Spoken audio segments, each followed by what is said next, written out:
How good is orchestra seating at a Broadway theater? Imagine sitting just a few feet from the stage, feeling the energy of the performers and catching every facial expression. That's what orchestra seats offer at a Broadway show. These seats are on the ground floor, right in front of the stage, and are often divided into left, center, and right sections. The best seats are usually about 5 to 12 rows back from the stage, giving you a perfect view of the entire performance.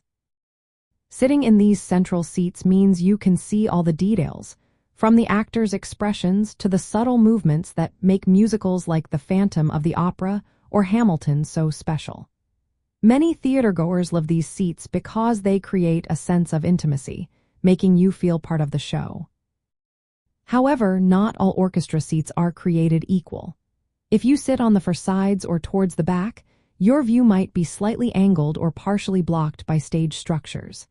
Some seats near the aisles might have less legroom but are easier to access. The most popular and closest seats tend to be the most expensive, reflecting their premium viewing experience. Luckily, most Broadway theaters in New York City are designed to be accessible, with step-free entry and designated wheelchair spaces, making orchestra seating a good choice for many. While orchestra seats are fantastic for close-up views, some people prefer the mezzanine for a broader perspective.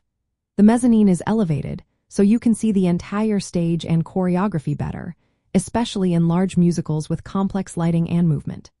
Still, if you want to feel immersed and see every detail, the orchestra is hard to beat. Overall, the quality of your experience depends on where exactly you sit within the orchestra section. The central seats a few rows back are generally considered the best, offering a perfect balance of proximity and visibility. Whether you're catching a top musical like Wicked or The Lion King, orchestra seating truly enhances your Broadway experience.